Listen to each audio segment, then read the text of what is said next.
Baik, Assalamualaikum warahmatullahi wabarakatuh.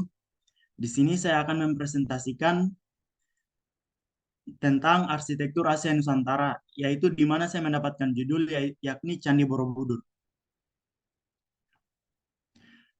Untuk poin pertama, faktor-faktor non-fisik. Faktor-faktor non-fisik fisik sendiri terbagi atas beberapa poin.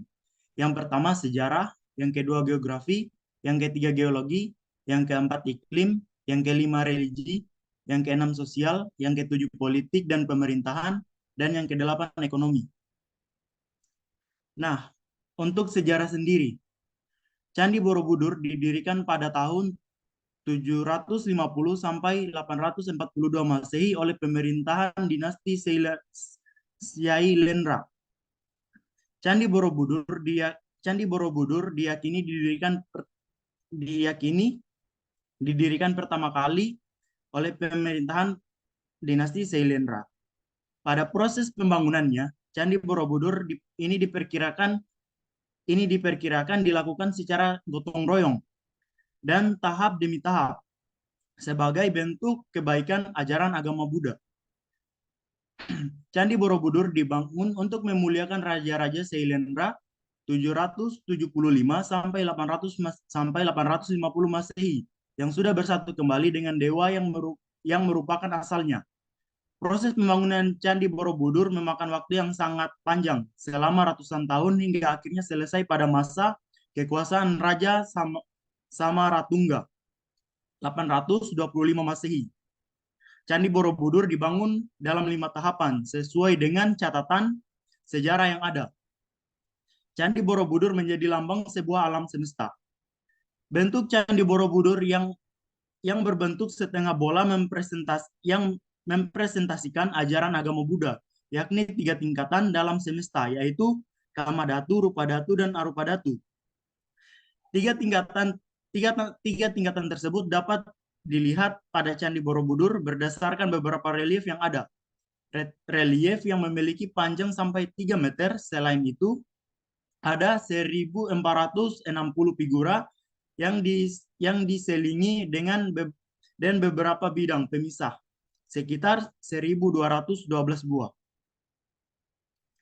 Nah, yang selanjutnya geografi.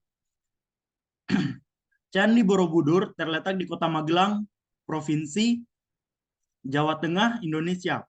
Untuk alamat lebih lengkapnya, Candi Borobudur itu terdapat di Jalan Badrawati, Borobudur, Magelang, Jawa Tengah. Lokasi Candi Borobudur berada sekitar 100 km dari Kota Semarang, 86 km dari Surakarta, dan 40 km dari Daerah Istimewa Yogyakarta. Untuk geologi, Candi Borobudur ini terletak di daratan yang berbukit-bukit dan hampir seluruh kawasannya dikelilingi oleh gunung. Candi Borobudur didirikan di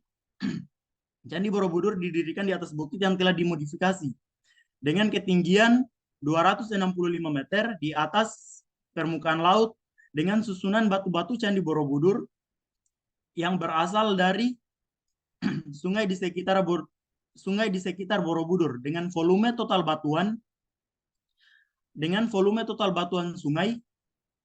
sungai tersebut sekitar 55.000 meter kubik atau kira-kira 2 juta potongan batu yang dibuat untuk motif yang mempesona, sehingga menjadikan Borobudur sebagai bangunan megah dengan wonderful terbaik bagi umat Buddha di seluruh Nusantara bahkan dunia. Banyak umat Buddha yang bersembahyang di sana. Yang selanjutnya iklim. Terdapat iklim tropis lembab, di mana terdapat pula 2 musim, yaitu musim hujan dan musim kemarau. Selanjutnya religi. Untuk kepercayaan yang dianut sebelum Candi Borobudur ini didirikan yaitu Buddha, di mana untuk memuliakan agama Buddha Mahayana. Yang selanjutnya pembagian kasta. Di sini, berdasarkan temuan prasasti Kerajaan Mataram kuno yang berkembang sekitar abad 8 sampai 10 Masehi, berikut dijelaskan beberapa kehidupan sosial Kerajaan Mataram kuno, Mataram kuno berdasarkan prasasti. Adapun pembagian golongan masyarakat Kerajaan Mataram kuno berdasarkan prasasti diantaranya sebagai berikut. Yang pertama golongan Brahmana atau golongan agamawan. Secara fungsional, kaum Brahmana dianggap memahami kitab-kitab Hindu, kitab-kitab suci Hindu, dan dianggap mengetahui berbagai upacara-upacara keagamaan. Kaum Brahmana sendiri dianggap dapat memberi perlindungan terhadap kodrat-kodrat yang lebih tinggi. Yang selanjutnya itu kesatria atau golongan bangsawan atau pejabat atau sebagai juga merangkap sebagai pejabat kerajaan, di mana golongan kesatria merupakan golongan yang terdiri atas raja-raja dan pejabat kerajaan. Yang selanjutnya golongan waisya atau golongan masyarakat biasa. Maksud saya golongan pedagang, di mana golongan waisya terdiri atas masyarakat yang berprofesi sebagai pedagang. Golongan pedagang merupakan golongan masyarakat yang sudah dikenal pada masa kerajaan Mataram kuno. Dan yang terakhir itu golongan sudra, di mana golongan tersebut sebagai golongan masyarakat biasa. Golongan sudra berdasarkan prasasti peninggalan kerajaan Mataram kuno yang ditemukan di sekitar Candi Borobudur tidak menyebutkan hal tersebut. Baik, yang selanjutnya itu politik dan pemerintahan. Pada abad ke-8 Masehi, dinasti Sailendra mulai mendesak dinasti Sanjaya pada saat dinasti Sanjaya dipimpin oleh Rakai Panangkaran. Meskipun dalam keadaan terdesak, akan tetapi kedudukan raja-raja dinasti Sanjaya tetap diakui dengan terhormat. Hanya saja, memang raja-raja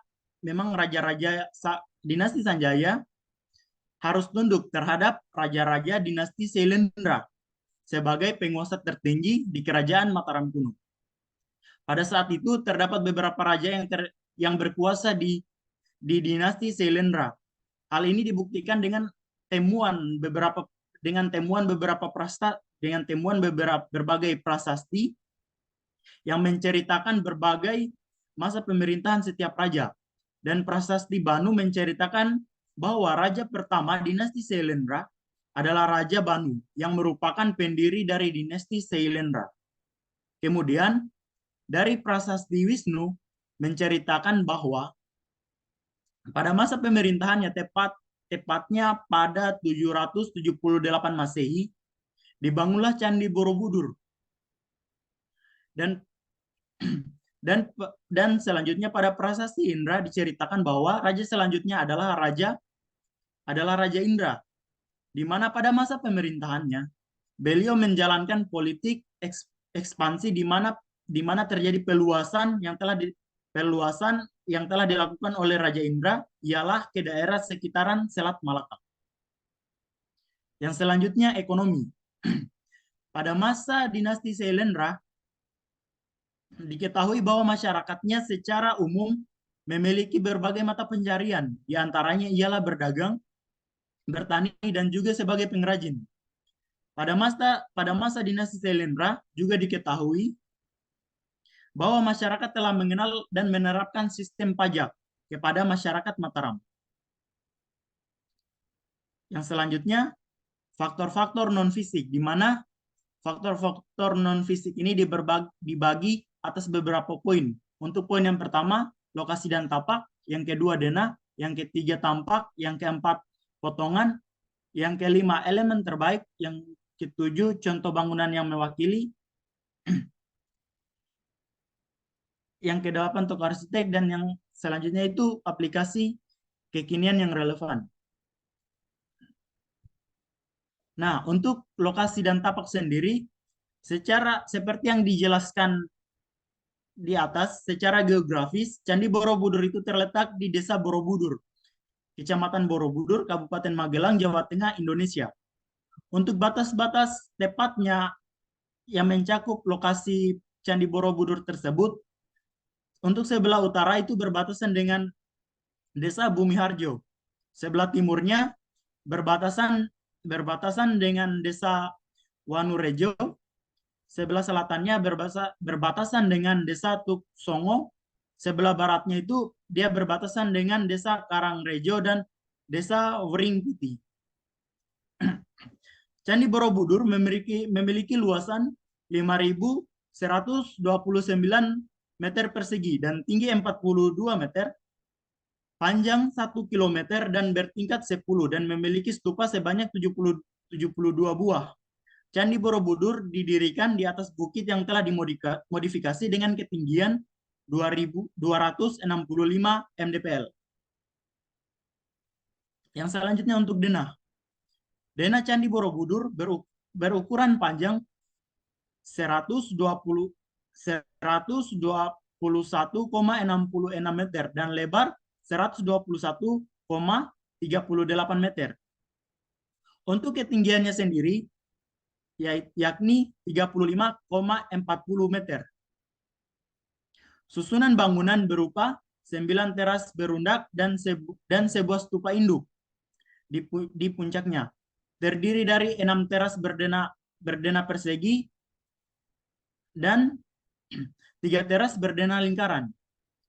Untuk pembagiannya, di sini ada pembagian vertikal. Secara filosofis, meliputi tingkat Kamadhatu, Rupadhatu, dan Arupadhatu. Untuk pembagian vertikal secara teknis meliputi bagian bawah, tengah, dan bagian atas. Terdapat tangga naik di keempat penjuru utama dengan pintu masuk utama sebelah timur dengan berpradaksina. Selanjutnya untuk tampak. Di sini untuk tampak dari Candi Borobudur sendiri itu untuk bagian depan, belakang, samping maupun samping kiri kanan itu sudah hampir mirip antara seluruh bagiannya. Jadi di sini saya mengambil tampak pada dua bagian untuk mewakili seluruh tampak dari Candi Borobudur itu sendiri. Nah, untuk potongan. Di sini bisa dilihat pada gambar, potongannya sendiri itu dibagi atas 3. Yang pertama Arupadhatu, unsur tak berwujud, Rupadhatu, unsur wujud, Kamadhatu, unsur nafsu. Dan terdapat dasar candi dengan kaki yang tertutup. Untuk pada unsur Kamadhatu yang dipenuhi dengan relief manusia dengan hawa nafsu atau seperti yang digambar itu disebutkan unsur nafsu, dan Rupadhatu yang menggambarkan manusia menerangi hawa nafsunya itu sendiri atau unsur wujud. Dan yang terakhir itu Arupadhatu atau unsur tak berwujud, di mana tidak lagi memiliki hiasan dan relief sebagai wujud terikat dengan unsur dunia. Dan selanjutnya itu poin selanjutnya elemen terbaik. Di sini saya mengambil relief Karmawibhanga, di mana relief tersebut dipahat di dinding kaki candi. Di dinding kaki Candi Borobudur, relief itu berjumlah 160 panel dan 4 panel relief yang terbuka di sisi tenggara. Relief ini menggambarkan kehidupan manusia beserta lingkungannya dan perilakunya, baik perilaku manusia terhadap lingkungan maupun terhadap sesama manusia itu sendiri. Pesan yang terkandung dalam relief ini bersifat universal dan lintas generasi. Pesan relief ini adalah hukum karma atau hukum sebab akibat. Sebab kejahatan yang akan dibalas dengan siksaan dan kebaikan yang akan dibalas dengan kebahagiaan. Nah, selanjutnya itu contoh bangunan yang mewakili. Di sini saya mengambil stupa Candi Borobudur sebagai lambang perjalanan Sang Buddha untuk mencapai pencerahan. bangunan terdiri dari 3 bagian, yaitu Andah, Yantra, dan Cakra. Pembagian dan maknanya tidak jauh berbeda dengan candi, di mana stupa banyak digunakan sebagai tempat peribadatan bagi umat bagi umat Buddha di Indonesia maupun internasional. Untuk poin selanjutnya itu tokoh arsitek. Di balik kemegahan bangunan Candi Borobudur, terdapat sosok yang diperintahkan untuk merancang dan membangun candi tersebut. Dia bernama Tokoh arsiteknya sendiri itu yang bernama Gunadarma atau biasa disebut Gunadarma, yang merupakan arsitek arsitek legendaris yang berasal dari benua Afrika. Nah, untuk selanjutnya itu aplikasi kekinian yang relevan, di mana saya mengambil Dusun Semilir Park, Semarang. Bisa dilihat pada gambar di mana pada bagian tampilan bangunan hampir mirip dengan stupa yang ada di Candi Borobudur. Yang selanjutnya, Kiat Regensi Yogyakarta, di mana bangunannya sendiri itu dia menjulang tinggi, menjulang tinggi ke atas, sama seperti bentukan Candi Borobudur, di mana dibagi atas 3 bagian. Yang pertama itu Kamadatu, Rupadatu, dan Arupadatu. Untuk pada bagian atasnya, seperti bisa dilihat pada gambar, di mana bagian-bagian tersendirinya seperti Candi Borobudur itu sendiri. Mungkin sekian presentasi dari saya. Lebih dan kurangnya mohon dimaafkan. Saya akhiri. Wabillahi taufiq walhidayah. Wassalamualaikum warahmatullahi wabarakatuh.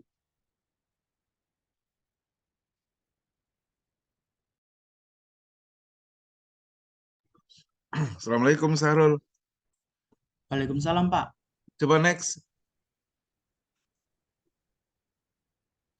Terima kasih gitu. Iya, Pak. Bilang terima kasih. Terima kasih. Nah, ya harus ditutup dengan begitu. Terima kasih. Oke? Iya, Pak. Baik, Pak. Oke. Tadi mana gambar Candita? Yang ini, Pak. Bukan. Yang gambar ada tadi. Mundur lagi. Mundur. Mundur. Mundur. Nah, ini. Iya, Pak. Sahrul, tugas finalnya Sahrul kan tentang Candi Borobudur. Iya, Pak. Pada waktu mencari literatur Candi Borobudur, apakah ada hal-hal yang menarik tentang Candi Borobudur selain ini yang bisa dibagi ke Bapak? Nah, di, pada saat saya mencari soal materi, Pak, tentang Candi Borobudur, di sini saya mengetahui bahwa Candi Borobudur ini tidak hanya indah, tapi dia juga merangkum berbagai perjalanan-perjalanan hidup, dari perjalanan-perjalanan hidup manusia terdahulu, Pak, dari dinasti Sailendra, bagaimana keadaan, bagaimana akulturasinya pada saat itu. Juga dia dituangkan dalam candi tersebut, Pak. Dan dia juga dari dari pembangunannya juga sendiri itu, Pak, dia menyesuaikan dengan proses proses alamnya bagaimana, dan juga bagaimana dia menerapkan 3 unsur tersebut, Pak, yaitu Kamadatu, Rupadatu, dan Arupadatu, sehingga berwujud candi yang megah seperti kita lihat pada saat ini, Pak.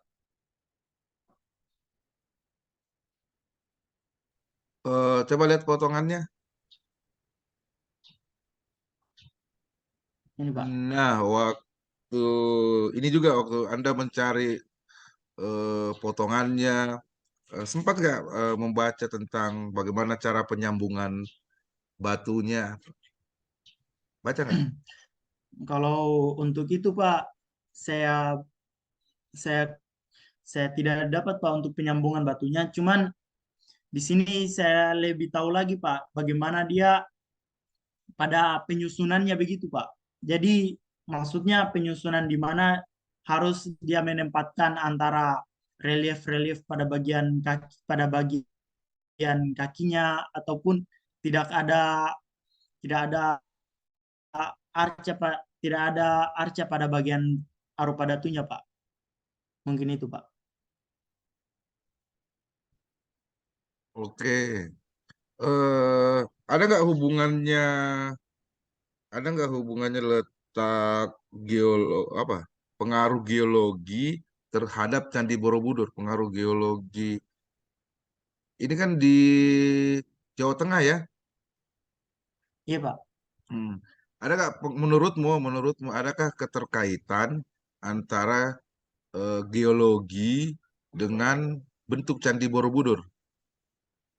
Nah, kalau dari saya Pak, ada keterkaitan Pak. Karena dia untuk kondisi geologinya sendiri itu dia di atas, didirikan di atas bukit Pak. Di mana bukit sendiri itu dia dia seperti menjulang tinggi juga Pak. Jadi dia terjadi penyesuaian Pak. Sehingga untuk mendirikan candi itu beberapa bukit ataupun beberapa batu itu harus dimodifikasi terlebih dahulu Pak. Mungkin itu dari saya Pak. Itu batu-batunya yang digunakan sebagai bahan baku candi eh, berasal dari mana? Berdasarkan hasil bacaannya, Syahrul. Ber- Baik Pak, berdasarkan dari bacaan saya Pak, dia itu diambil dengan batuan sungai yang berada di sekitaran Candi Borobudur Pak. Berdasarkan hasil yang saya temui begitu Pak. Dia menggunakan batuan sungai yang diambil dari sungai untuk digunakan sebagai untuk dibangun sebagai Candi Borobudur itu sendiri Pak. Berarti batunya besar-besar ya, batu-batu kali Iya, ya. iya Pak, kuat juga Pak. Hmm, hmm. Terus coba lagi next.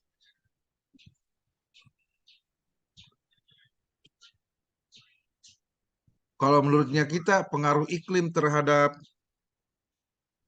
Candi Borobudur ada nggak?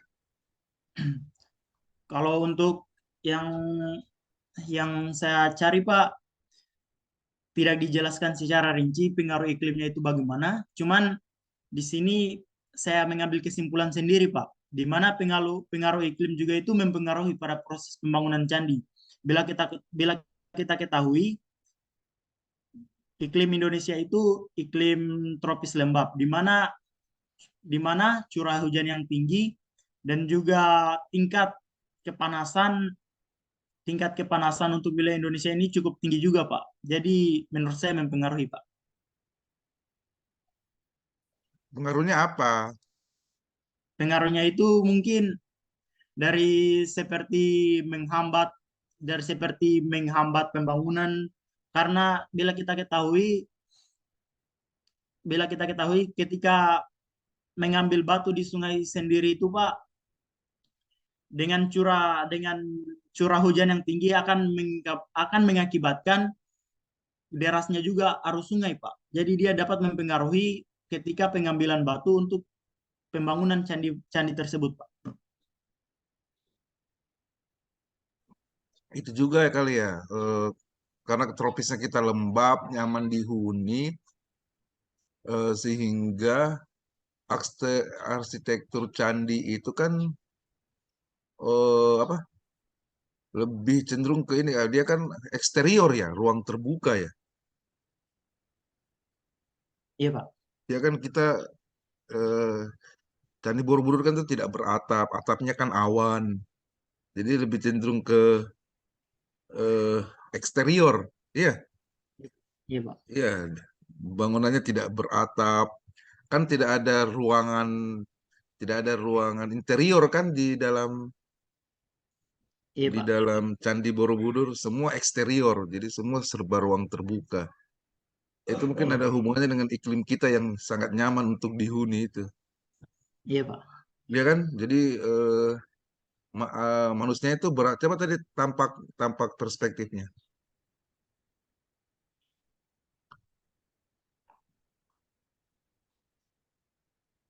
Nah, ini kan kita kan ini kan eksterior kan? Iya Pak, eksteriornya Ya, Pak. ya. Jadi maksudnya tidak ada kan ruangan dalam. Iya Pak. Dia Ya, jadi ada pas cuman seperti gazebo begitu Pak, untuk melindungi arca yang ada di dalamnya. ada di dalam ya. Iya Pak. Tapi dominan eksteriornya ya, ruang-ruang terbuka Iya, begini ya. Ya, itu iya karena Pak. ada hubungannya dengan iklim kita yang sangat nyaman di huni. Jadi masyarakatnya kita tuh lebih eh, ah, eh, beraktivitas di luar ini kan. Iya Pak. Mm. Terus ada nggak potongannya di sini? Yang ini Pak. Oh, potongan. Oh, jadi di dalamnya itu apa?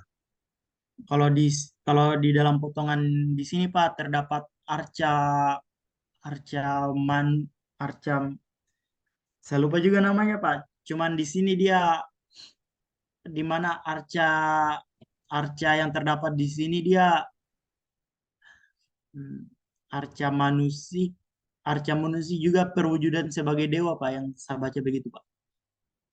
Jadi ini yang di dalamnya tanah yang ditinggikan ya. Iya Pak, ini bukit Pak, bukit yang telah dimodifikasi Pak. Yang ditinggikan itu ya, baru diberilah batu-batu ini ya. Iya Pak, disusun batu-batunya untuk membentuk Oh, candi Pak. oh ya seru ya. Terus itu contoh bangunan yang mewakili tadi mana? Contoh bangunan yang mewakili. Ini Pak, Itu contoh bangunan yang mewakili, maksudnya Bapak. Ini pada tahun berapa dibangun ini Candi Borobudur? Candi Borobudur itu dibangun pada Abad keberapa?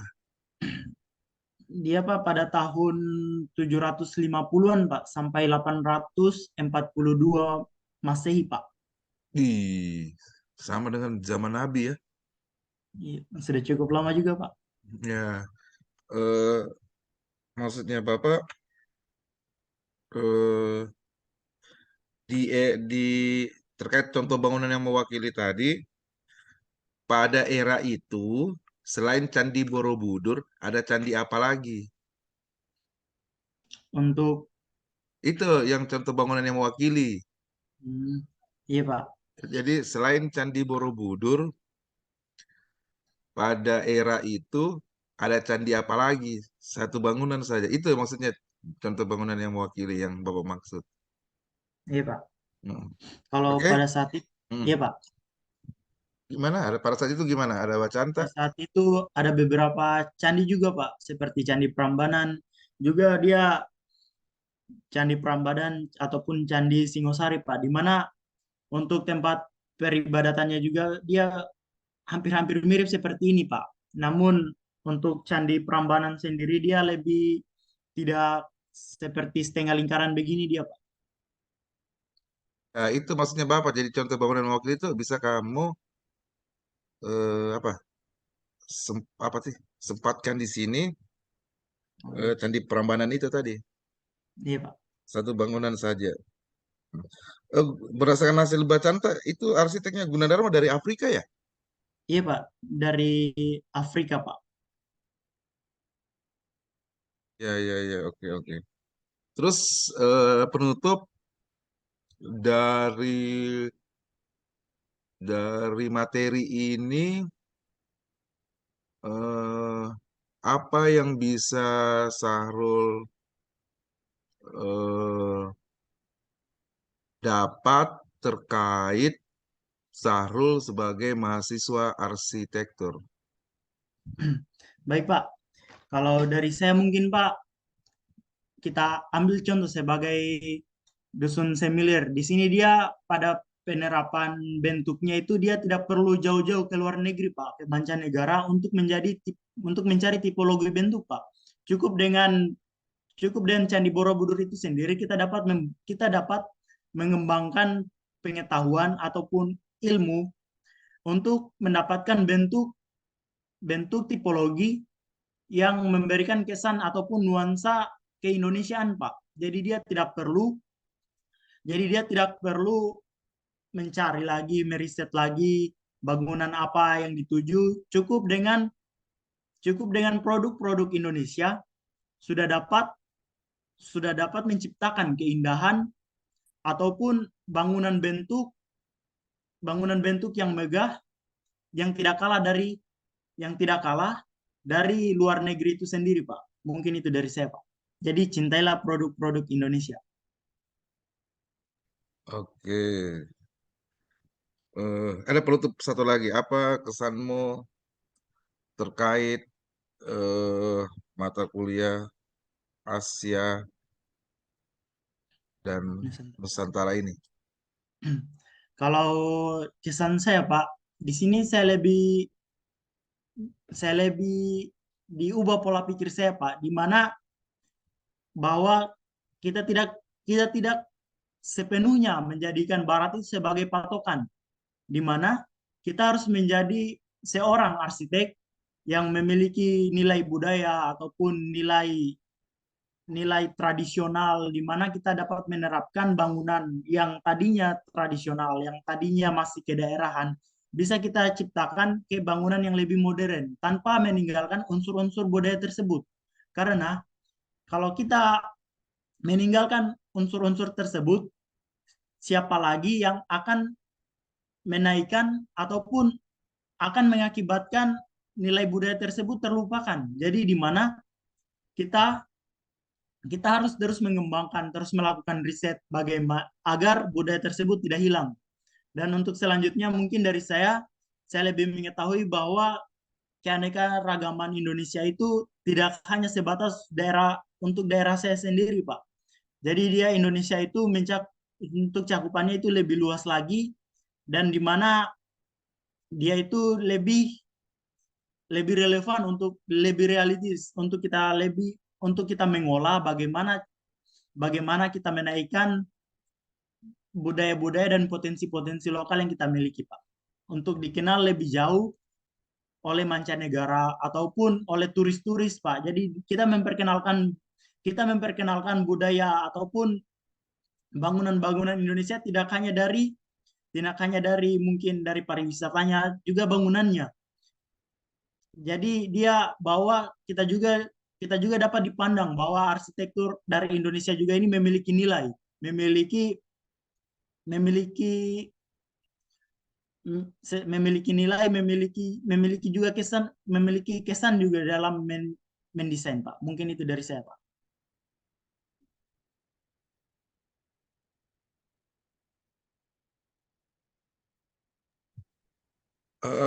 Sarul, Ya, Pak. terima kasih banyak atas keseriusannya di mata kuliah ini. Ya, Pak. Eh, Kalau dari Bapak, tugas finalnya, PowerPoint-nya Sahrul ini bagus sekali. Eh, apa? Ini yang namanya PowerPoint ya, Baik, Pak. ya, Ya, Pak. poin-poinnya aja. Terus nanti dijelaskan secara eh, apa tuh? Secara lisan, secara Lisan. panjang lebar, secara lisan. Ya, Ya, Pak. eh, terima kasih banyak. Sarul memang luar biasa, ya. Sama-sama, Pak. Eh, saya lihat ini eh, apa yang kamu buat ini bagus sekali. Ya, Terima kasih banyak, Pak. insya Iya, Allah Pak. Bapak akan bernilai yang sangat tinggi. Amin. Baik, terima kasih banyak, Pak. Ya, oke, terima kasih banyak. Assalamualaikum warahmatullahi wabarakatuh. Waalaikumsalam warahmatullahi wabarakatuh.